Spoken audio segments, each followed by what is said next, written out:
Ask another question. Last time we spoke, I asked about my vortex relationship, and you told me not to be worrying about him because I wasn't the vortex version of me yet. How do I become him? Like, what does that mean? Well, if we were standing in any of your physical shoes, we'd hook up with our own inner being and everything else will follow.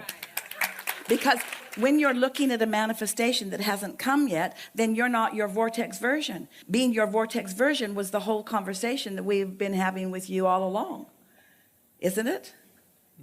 We'll bring you all sort of up to speed with what we're talking about here. One day, a woman said to us, Abraham, my son is having a really hard time. Would you give me some words that will help me help him get a mate? And we said, oh, we don't think that's a good idea. And she said, why not? Because she couldn't believe we were denying her that, because she thought that her son getting a mate was what he really needed. And we said, if a mate comes to him right now, she'll be just like he is. She'll be unemployed. She won't like herself. She'll be belligerent at the world. She'll be pushing against things. They'll bang around together and then they'll break up. And she said, oh yeah, that's what's been happening. And before any of you want to couple up with someone else, you want to be offering the vibration that matches the vibration of your inner being, so that what you couple up with is a vibrational match to who you want to be, not to a vibrational match to the absence of it. And so the thing that keeps you from finding the relationship you want is your incessant attention to the fact that it hasn't come yet. You cannot focus upon the absence of something. And so you got to get your mind off of that and on something that you can do something about. Sometimes we know that you feel about us when we talk like this, when we're talking about laws and vibrations and universal laws and principles, and we're talking about emotions, and we're talking about the vortex, and we're talking about vibrational things. Sometimes you think that what we're doing is just wanting to distract you from the reality of life. And that isn't the case at all. We want you to engulf yourself and surround yourself with the realities of life, because that's the stuff that the magnificent life that you're living comes from. But we just want you to get real in the now. We want you to bring all of yourself to the table right now. We think that it is really unnecessary for you to be banging around in thoughts that don't match who you really are, and then complaining about the way you feel because things aren't working out, when the reason that you feel the way you feel is not because things aren't working out. It's because you're denying who you really are.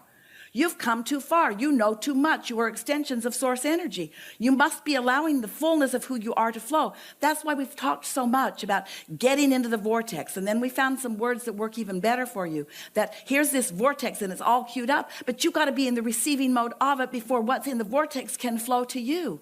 And how is it that vibrations and thoughts, how do they turn to things? How does your economy improve? Do you truck things in from other planets? Have you seen those pipelines from other planets flowing goods and services? It's not like that, is it? It's vibration turning into reality. And so when you understand that this is the energy that creates worlds, and that it is at your fingertips, and that you can turn your hopes and your dreams and your visions and your ideas of what you want, you can turn them into tangible realities by, in your now, as often as you can, syncing up with that energy that does turn things into the reality that you want. You following? So receptive mode, when we talk about receptive mode, we mean tuned in, tapped in, turned on. We mean in vibrational sync with source. And your inner being is never longing for something that hasn't happened, because your inner being is completely focused in the beauty and the perfection of your now.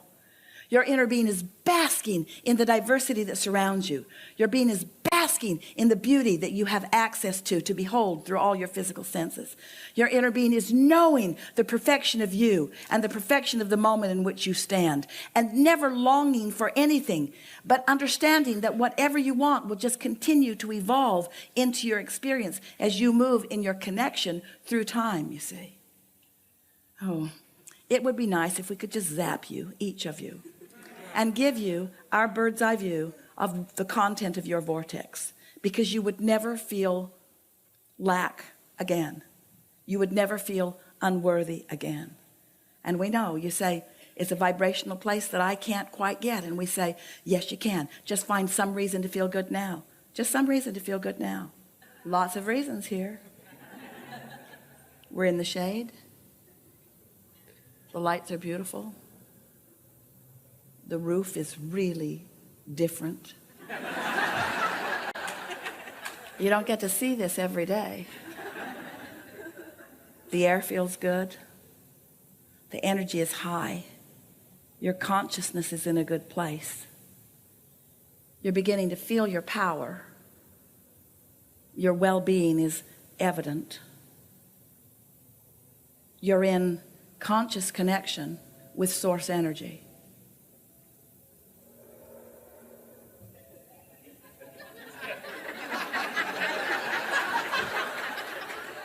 More coming all the time.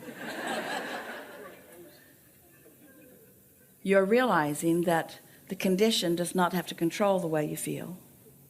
You're realizing that alignment does trump everything. Do you believe us when we say there is no future? When we say your power is in your now, makes it sound like your powerful now will affect your future, and you logically know that you are going to move through time. So you logically know that future will come. But when we say there is no future, what we mean is now there's just now. Now there's just now. And the only thing to do in now is to align with the wholeness of who you are, to perceive through the wholeness of that which you are.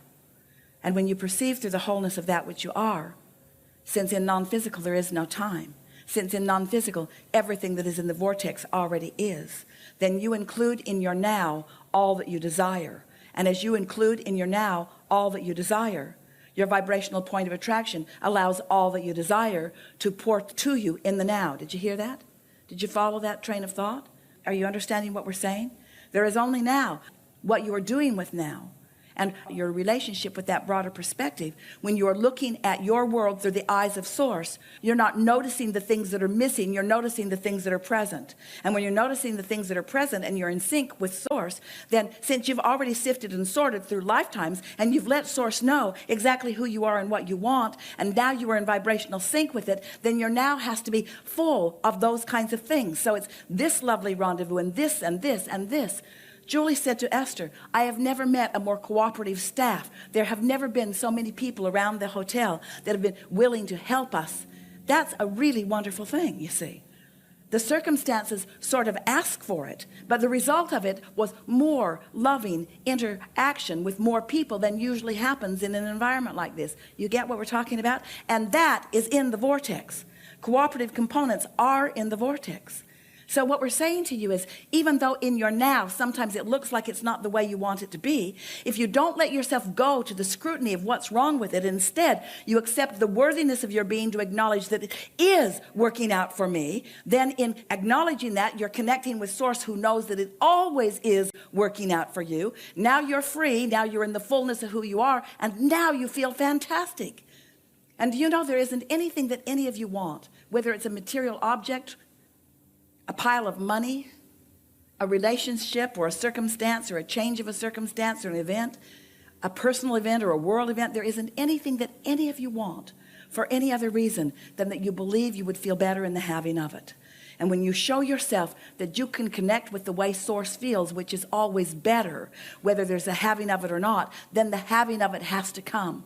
But when you make the having of it be the reason that you feel good, when feeling good is dependent upon something changing over which you have no control, and you have so little control over things other than through your vibrational perception, now you've got it. Now you're free. Now you're feeling good most of the time.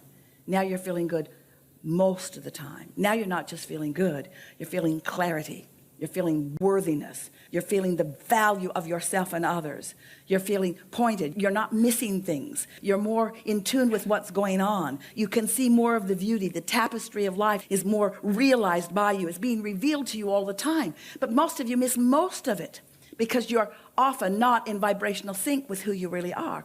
We know that's changing with you right now. And we know that if there were to be a future, it would be better for you. Don't worry, you're not going to die in this tent. When tomorrow comes, and it will, and it is your new now, it will feel even better than the now that you're experiencing today. That's what we mean. It just gets better and better as your realization of your connection with source becomes more of a tangible part of your experience. Enough?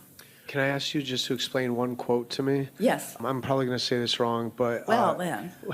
we have never known anyone who was adoring someone to not be adoring them back, but you were sending out longing instead of love. I'm messing up the ending part of it. I have So no idea what you're talking about. Here's something that we say often.